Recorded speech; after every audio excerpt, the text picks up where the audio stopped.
10th of September. My name is Roby Jenkins. And my name is Bernard. And this is the news.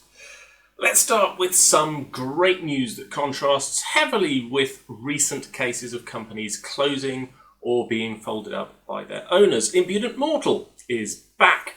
Founder and OG Impudent Mortal himself, Walt Langens, tragically passed away early in 2020, just before the COVID pandemic really got its teeth into our lives. Now, his widow Michelle shut down the business, which was really Walt's passion. Well, she decided what to do with it. But then the pandemic really got into its swing and it all kind of went quiet. Well, Impudent Mortal wasn't just an innovative business driving MDF terrain and other materials. It was a bit of a cultural spokesperson of a business. Walt's meme game was super strong and he always had a funny twist on the hobby to make us laugh. Now, the company is back with a new owner, John Russell, at the helm. Now, I won't pretend that things are super clear right now, but it seems like John is the owner of a micro-enterprise called Dad's Armies, which only barely existed in 2020, with John being involved in organising and exhibiting at a Texas War Games show. However, from the get-go, it looks like John is planning to add resin upgrades to the MDF staples of Impudent Mortal, which suggests that this is where he was starting with Dad's Armies. He also assures me that he'll be doing his best to meme at the same level that Walt used to. Now, whether this next thing qualifies as good or bad news is probably down to your taste, but it looks like IDW Publishing has dropped out of Tabletop Games. And if this is your first hearing about IDW Publishing, well, let me refresh your memory. IDW is a comics book publisher which owns the distribution rights to a number of properties, including Teenage Mutant Ninja Turtles, Ghostbusters, G.I. Joe, and Star Wars, among others. They set up a subsidiary called IDW Games to develop miniatures and board games. We've mentioned them before a long time ago in reference to a game called Galaxy Hunter that went onto Kickstarter back in August last year. I seem to remember having misgivings about the slightly problematic theme of exterminating alien mutants with giant robots. Before that, they kickstarted 11 other games, including Cat Tower, which I happened to have played just the other day, and it was underwhelming. It's basically a poorly conceived alternative to Rhino Hero, which is a lot better. Anyway, they quietly announced an exit from Tabletop Games in their annual report, in the context of explaining away a substantial write-down of capital expenses. In other words, they have a crap ton of stock that they just can't shift. Speaking of finding the market hard work, Freebooter's Fate has some new releases. This fantasy pirate skirmish game has been kicking around for a while, but has never really won serious traction, despite now having 9 factions and some outstanding sculpts courtesy of legendary German sculptor and brain parent of the game, Werner Klocker.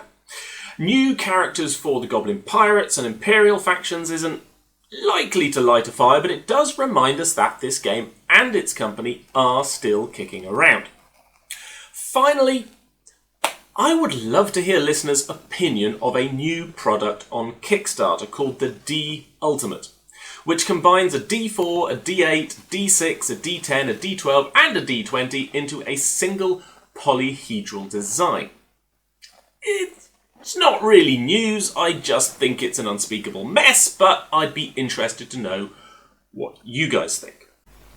Now, it's a popular truism that you don't go into designing tabletop games because you want to be rich. I've heard that a lot, both before and after I gave up my day job to design tabletop games. But that position was thrown into stark contrast recently by one of my patrons who works in digital games and who, in passing, pointed out that if an independent designer had a game in the Steam top 20, they were basically set for life. And they asked me what it was like in the Wargame Vault top 20. Well, let's just say I'm not set for life. But despite it being a truism that this isn't an industry one can get rich in, people still keep getting into it and out of it. What makes this keep happening?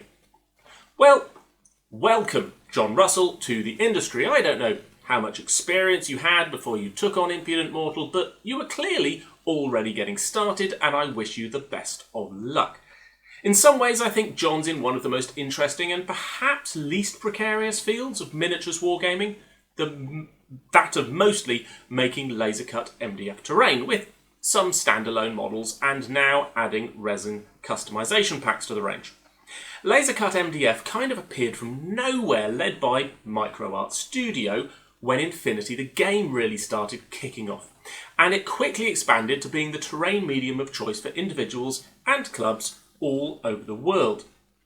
Now, although miniatures manufacturers are under threat from the massive proliferation of 3D printers, and terrain ought to be under the same set of crosshairs, it just doesn't really seem to be the case.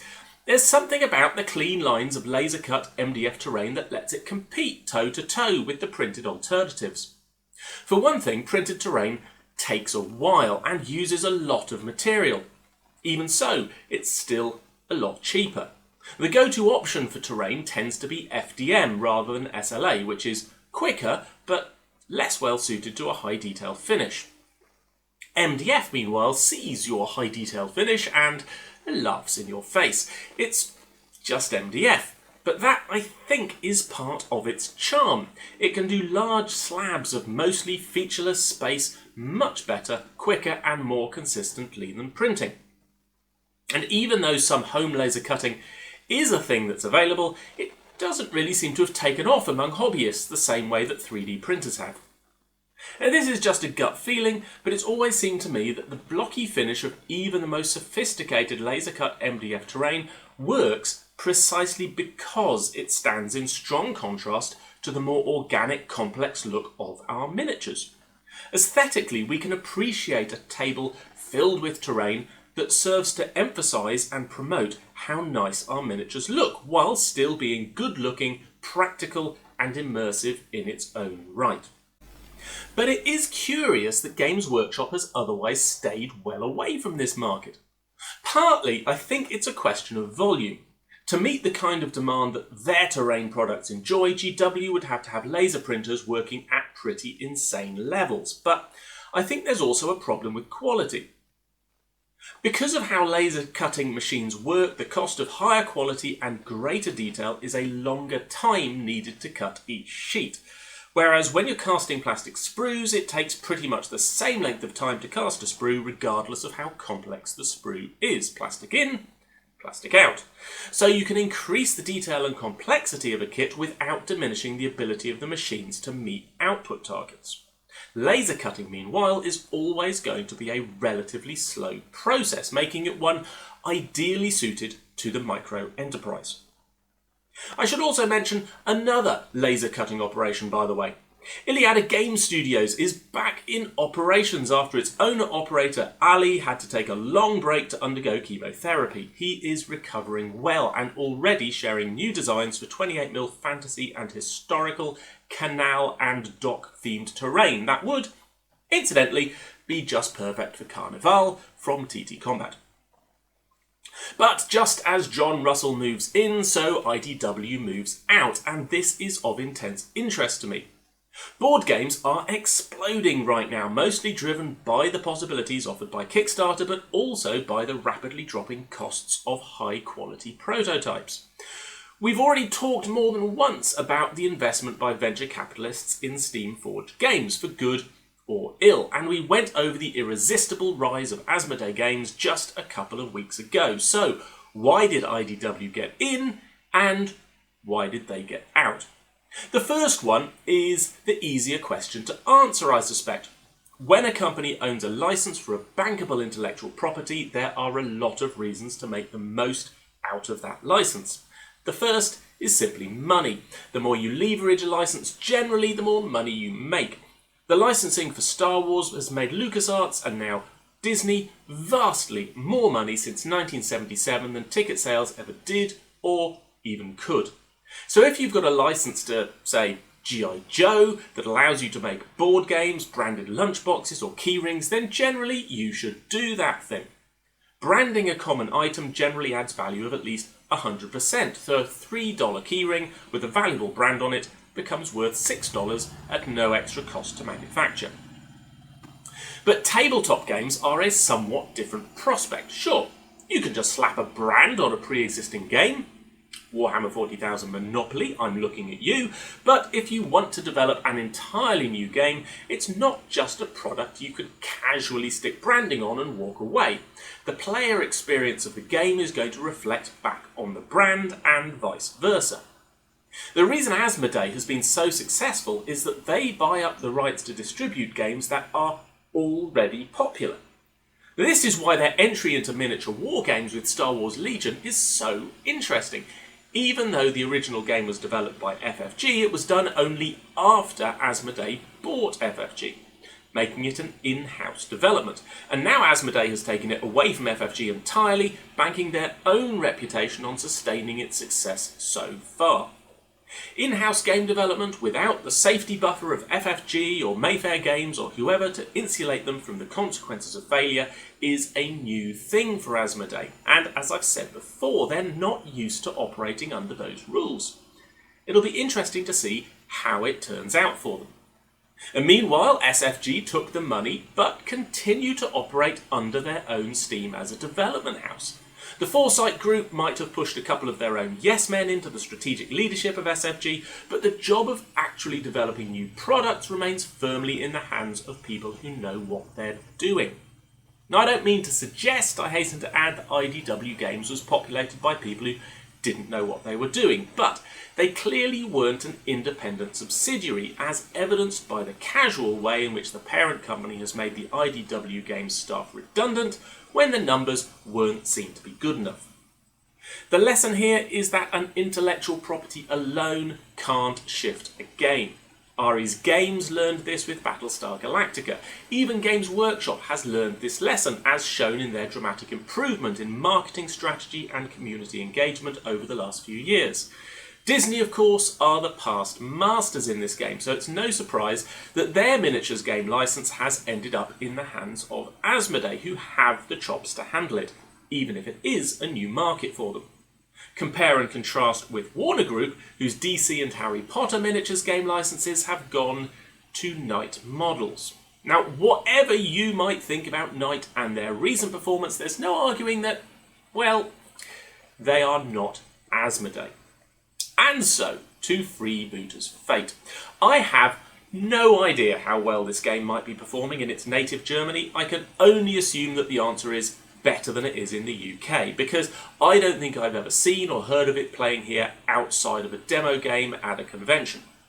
The miniatures line reminds me a bit of Anima Tactics, if you remember that one, in that it includes a few absolute bangers, a lot of mediocre middle-of-the-road efforts, and a fair bit of dross.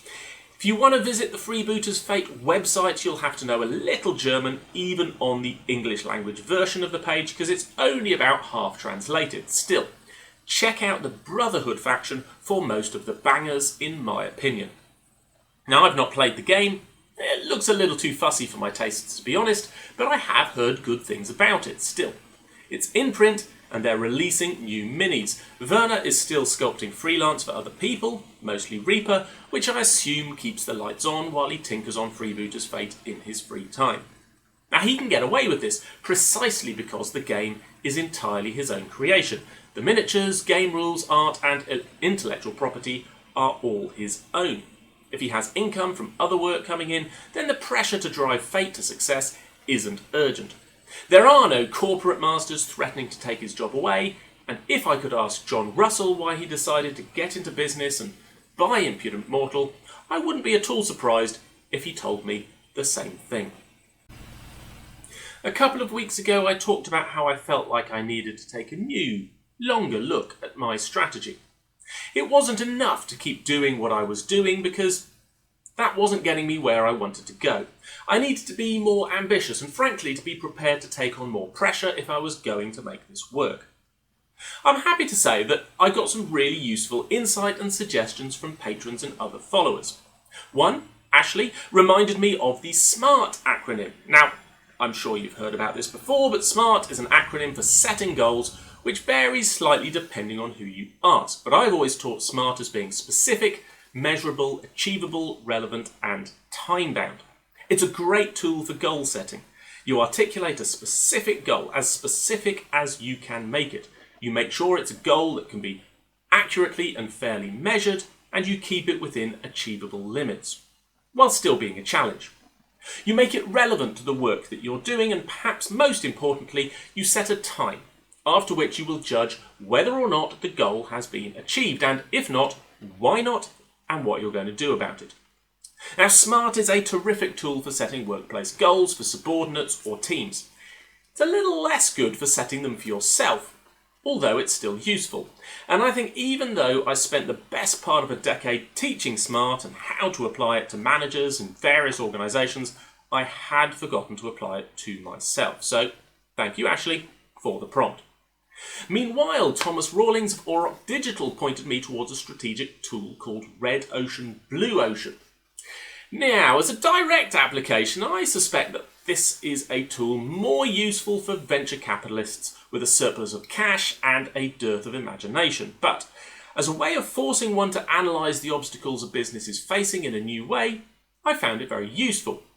Inevitably, the people behind this idea have furiously monetised it with endless books, seminars, and training tools to really scrape the bottom of this idea's barrel, but the fundamentals of the idea are available for free at blueoceanstrategy.com.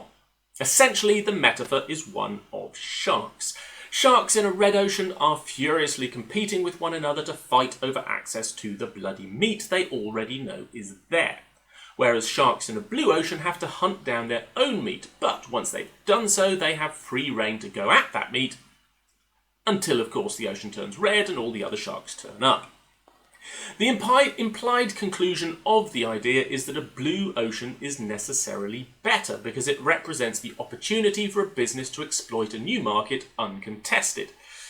Now, there are issues with this idea, not least being the many, many examples of companies that are first to a new market or innovating a new idea, and they tend to fail. Those that don't only succeed by pouring money into marketing necessary to persuade companies that the problem they are innovating against exists at all. However, this is all largely irrelevant to me because my market is red. It is red as blood. There is one enormous shark swimming around above us in water that still looks blue, while I and 1,000 other smaller fishes are flailing around in its bloody cast-offs fighting to survive.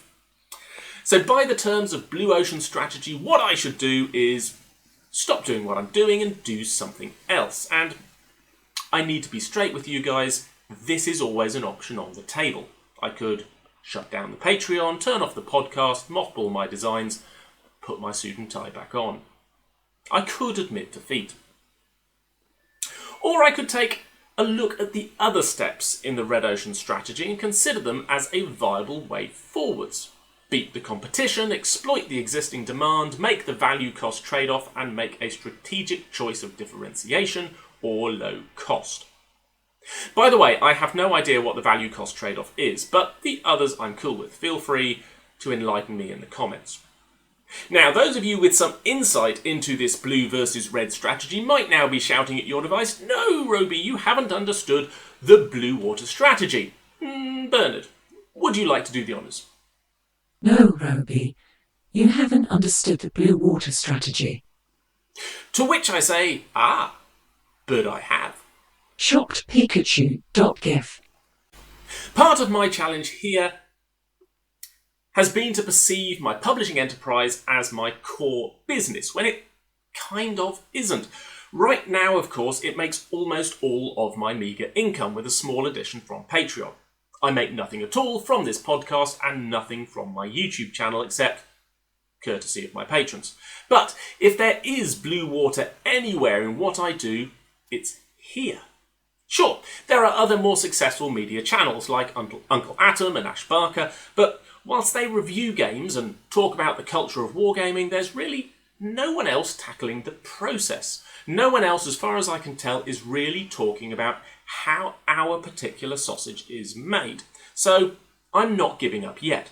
I'll keep fighting for blood in the red ocean of publishing because that's where I earn my scars. It's where I make the biggest mistakes and take the harshest criticism. It's where I have the greatest potential to show development, not merely in myself, but in the business I am trying to grow. But I also think that the media side of what I'm doing is important because even though it makes me relatively little money, it represents the blue ocean where I can swim unimpeded and uncontested. There's not much meat here as yet, so if I only stayed here, I would die of starvation. But if I can keep myself going off the proceeds of the red ocean battle, stay patient and keep plugging on, well, hopefully the meat will come to me. Also, however good I might look in a shirt and tie, And you do look really good in a shirt and tie. I do indeed, Bernard, but however good I look, the work itself, it's bad for the soul. And if you would like to help save my soul and make the blue ocean a more rewarding place to swim, then please do stick around to the end and follow the link to my Patreon where you can help support the podcast, the videos and the game content from as little as £1 a month.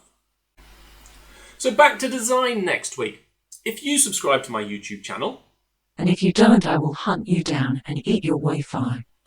Quite so. Well, if you do, you may have noticed that I've started something new, looking at the process of miniatures wargames design through a detailed lens in a series called Game Design Tutor. This is going to retread a little of the terrain already covered in design episodes of the podcast that I do fortnightly, so I'm going to try and find topics for discussion in these non-news episodes that look at aspects of game publishing that aren't likely to get swept up in the Game Design Tutor series. Next week, I'm going to look at the thorny issue of editions. Why do games go through new editions? Why are there so many of them? What do they offer the publisher? What do they offer the player? Some people roll their eyes at yet another edition of X, but is it just a cynical cash grab, or is there something fundamental to the concept of miniatures wargames that makes them inevitable? I'll tell you my answers to those questions and more next week. If you enjoyed this content, please consider supporting Precinct Omega via Patreon for behind-the-scenes, early access and exclusive extra videos and blogs, or help keep the show on the road and get great new games from Precinct Omega at Wargame Vault.